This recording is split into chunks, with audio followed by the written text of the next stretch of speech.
Yes, here we have the Sony Playstation 1. This was Sony's first gaming console, and it sold up to 102 million units. That's a lot.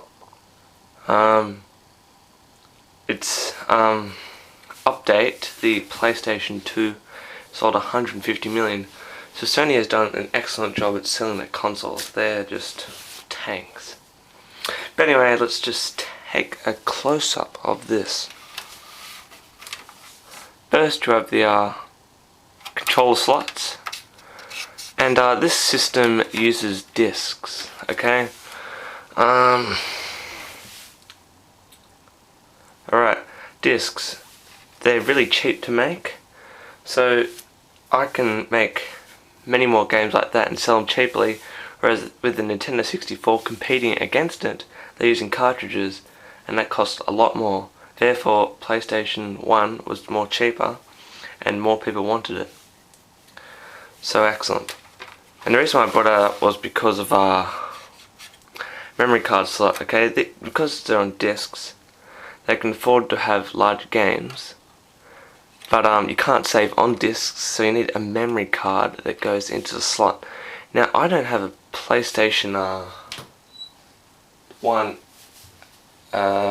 memory card. However, I do have a PlayStation 2 memory card. And, I mean, it's basically the same thing. You know, they look something like that. They were generally grey, and it goes to the slot. However, this is a PlayStation 2 memory card, so I can't really do that. Yeah, the controller slots there. I don't have a PlayStation 1 controller. I apologise about that. I only have a PlayStation 2 controller. However, PlayStation 2 controllers do work on a PlayStation 1.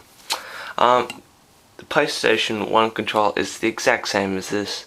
There's no real difference. It's the same thing. Just goes into that slot there. It's the same thing. The only difference was on the earlier controllers there were no toggles. So it was just this, take away that, and the controller was grey. However, the later models did have toggles on it. So that's a controller. Got a PlayStation 2 controller view if you'd like to look at that in more closer detail. It's a nice shaped console, alright? I don't make generally comments like that on consoles because, from my perspective, the bigger the console, you feel like you get more value for what you're actually buying. Okay, so there's the disc slot. You just shove your disc in there, close it down. Now the advantage to clicking that button is you don't have to have your console turned on to insert a DVD as game. Because of the PlayStation 2, flick the button, then the disc tries to come out when it's turned on. So you know, that's pretty decent.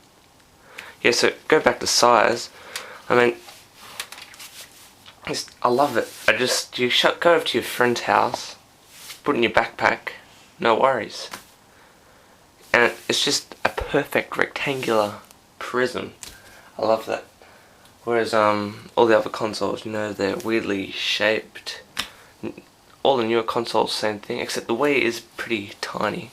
But yeah, I don't mind. These buttons are massive. Okay, you've got a blue arrow. I mean, look, it's like you're an oldie, and it's like in large print, on button, off. CD buttons, just massive buttons with painted on things. Yeah, so you got a reset button and a light. Now on the side you've got these cool vents to give the system a bit of a break. That's pretty cool. Nice vents, I like it. And there's a label, Sony Playstation. Now looking at the back in more detail, there's the AC slot, which looks a bit like that. That goes in there nicely. It's a nice cable. It's just a simple cable, plug it in, shove it in, instead of these massive bulky tanks that go maybe like a Sega Master System, ColecoVision, all that stuff. You've got these massive chunks going rah. It's pretty cool. And the AV slot over there, it says multi-out or serial, but I use the multi-AV. It's the same PlayStation cable as a PlayStation 2 cable. It just goes in that slot nicely and shove it into your TV. So, you know, by this stage RF is old, RF is out if you use RF. You know, with the times. But anyway, that is the PlayStation 1. And just before I go, I'll share a couple of my games. Worms Wall Party, that game is a classic. The console is generally a 3D console. There were a couple of 2D games like Worms Wall Party, which is like a directional shooting game. It is a classic. I do recommend it. That's what the general PlayStation 1 game looked like, with a disc and manual inside. Also, another good game is Gran Turismo. That's the original one. And then you can use the PlayStation 1 steering wheel. In fact, I've got one here. I'll just get it for you.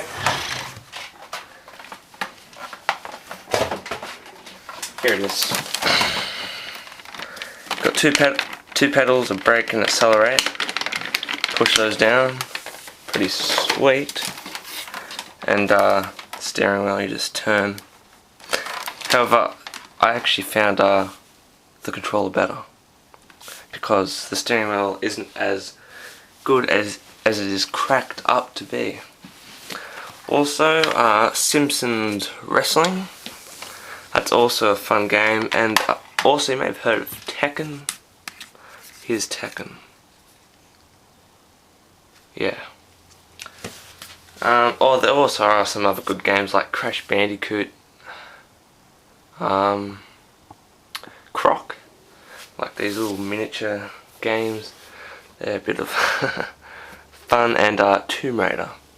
So there's some good games for the system. Anyway, that is a PlayStation 2. Would I recommend it?